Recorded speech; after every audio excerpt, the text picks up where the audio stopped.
ADC चंबरेनो कितिंगै Kumarghat BJP फानफुनका साइ साइ बरफ खापुरनाय बरफ लगियति nomination दमानि कितिंगै बसकांनि ADC चंबरे no कितिंगै Kumarghat फानफुनका Bharatiya Janata party और सारा बरफ गोबांमा मानजागै कुमारघाट लाहार हिंगत साइमन कितिंगै बरफ नॉमिनेशन ब्लाइ लेखा एडिसी 2 नम्बर आखुथानि बातायनि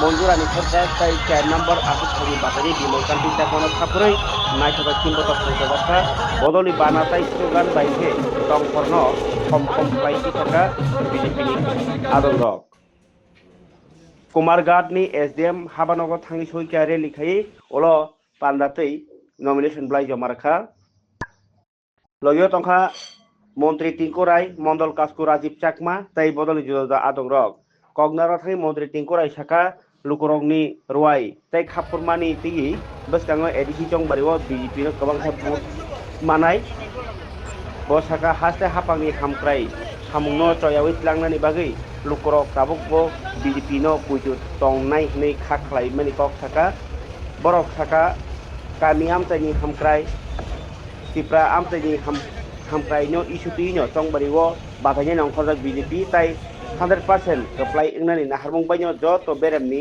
सामुं तांनाय आदंरक सानजाका सामुंख्लाय दङ अ सालनि हिमबतक ताई नॉमिनेशन जमारमान कितिंगै कुमारघाट आमथायो तंग तेरनि तंखर आसाइखा थोंरोंनि तंखर দেখুন এটা আমরা ভারতীয় জনতা পার্টির জন্য গর্বের দিন। ভারতীয় জনতা পার্টি এটা প্রথমবার হবে যে আমাদের ক্ষমতা আসার পর যে আমরা এককভাবে আমরা এডিসিতে লড়ছি এবং আমাদের সংগঠনের শক্তি এবং আমাদের যে সবাই কার্যকর্তাদের ইচ্ছা যে সকলেই যেন এবার একা লড়াই করে এবং আমাদের কার্যকর্তাদের সংগঠনের যে দীর্ঘদিনের যে শক্তি সেটাকে প্রমাণ করা।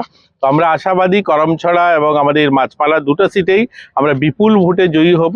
এর আগের নির্বাচনেও আমাদের এখানে এমডিসিরা ছিলেন এবং তারা ভালো কাজ করেছেন। আমরা জানেন বিমলবাবু আছেন আমাদের পুরনো কার্যকর্তা, ভারতীয় জনতা পার্টির সিনিয়র লিডার।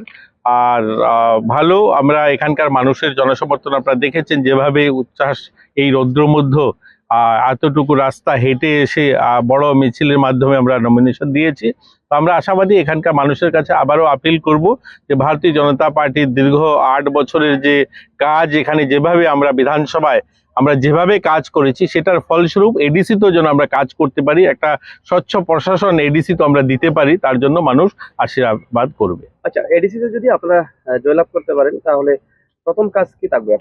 আর দেখুন, মানুষকে ভালো পরিষেবা দেওয়া, স্বচ্ছ প্রশাসন দেওয়া, মানুষ যেন উপলব্ধি করতে পারে সরকারটা আমরা চাই যে প্রত্যেক মানুষের জীবনের সমস্ত সমস্যা আপনি সমাধান করতে পারবেন না, কিন্তু মানুষকে এটা রিয়েলাইজ করাতে পারবেন যে সরকারটা এটা যেন আমাদের সরকার, এটা যেন মানুষ ফিল করে। এডিসি তো আমাদের লক্ষ্য থাকবে প্রত্যেকটা মানুষ যেন, নাগরিক যেন পরিষেবা পায়, প্রত্যেকটা মানুষ যেন উপলব্ধি করে হ্যাঁ এটা ভারতীয় জনতা পার্টির সরকার, মানে আমাদের সরকার, জনগণের সরকার, এটা আমরা স্থাপন করব। দুটো শরিক দল আপনাদের পৃথক প্রার্থী দিয়েছে, সেটা কিভাবে দিচ্ছেন? দেখুন, আমরা যখন 2021-এ যখন আমরা লড়েছিলাম আইপিএফটির সঙ্গে, তখনও আমরা কিন্তু ফ্রেন্ডলি ফাইটও করেছি 3টা সিটে। এমন নয় যে আমরা প্রত্যেকটা জায়গাতে শেয়ার হয়েছিল আমাদের সিট আসন, কিন্তু আমরা কয়েকটা জায়গাতেও ফ্রেন্ডলিও ফাইট হয়েছে। তো এবারও আমাদের সরকারের শরিক রয়েছে, মোথা আমাদের সঙ্গে আছে, আইপিএফটিও আছে। ঠিক আছে, আমরা এডিসিতে তো আমরা বিরোধী, সেখানে আমরা নিজেদের ক্ষমতা প্রতিদ্বন্দ্বিতা আমরা করলাম এবং সেখানকার মানুষ আমাদের যে প্রশাসনিক কাজ আমাদের এই 8 বছরে সেটা উপলব্ধি করে মানুষ বিবেচনা করবে। কয়টা আসন নিয়ে সরকার করতে যাচ্ছেন বা সরকার? দেখুন, আমরা তো আশাবাদী 28 নিয়ে আমরা সরকারে আসা চাই, এটা নিয়েই তো আমরা লড়াইতে নেমেছি। আচ্ছা, পাশাপাশি আপনাদের অপর প্রতিদ্বন্দ্বী সিপিএম ও কংগ্রেস আলাদা আলাদা প্রার্থী দিয়েছে এডিসি এলাকাতে, তো তাদের উদ্দেশ্যে কি? দেখুন, তাদের কথা তো কংগ্রেসের কোনো অস্তিত্ব নেই, এটা বলে লাভ নেই। কংগ্রেসের আপনারাও জানেন তাদের কোথায় কোথায় ক্ষমতা রয়েছে, কি রয়েছে সংগঠনের তাদের শক্তি। কিন্তু সিপিএম আমরা বলছেন, সিপিএম বেসিক্যালি আমরা যেটা দেখেছি, আমরা লাল মোথা অনেকবার বলেছি, মোথা যদিও আমাদের শরিক, তারপরও আমরা বলতাম যে লাল মোথাতে যারা বেসিক্যালি ভোটার অধিক সংখ্যক কিন্তু বামপন্থী ভোটাররা শিফট হয়েছিল মোথাতে 2021-এ। এবার হয়তো সেটা শিফট হবে, মোথার থেকে হয়তো সেই ভোটটা কিছু কেটে আবার সেই একটা পার্সেন্টেজ হয়তো সিপিএম এর খাতায় যেতে পারে, এতটুকু আমি বলতে পারি। আচ্ছা, পরিশেষে আজকে আপনারা কুমারঘাট শহর কাপি আপনার মিছিল করে এখানে মনোনয়নপত্র দাখিল করেছেন, তো কেমন সংখ্যক কর্মী সমর্থক নিয়ে এখানে? আর দেখুন, আপনারা দেখেছেন কয়েক হাজার সমর্থক ছিল। আর আমি শুভেচ্ছা জানাই যারা সামিল হয়েছে। করমছড়া আমাদের যে এডিসি সিট, পুরো করমছড়ার থেকে লোক এসছে এবং আমাদের মাছমারা থেকেও অনেক লোক এসে, পেচারতল মাছমারার লোকরা এসে। তো সবাইকে শুভেচ্ছা জানাই এই প্রচন্ড ধূপ রৌদ্রের মধ্যে যারা মিছিলে হেঁটেছেন।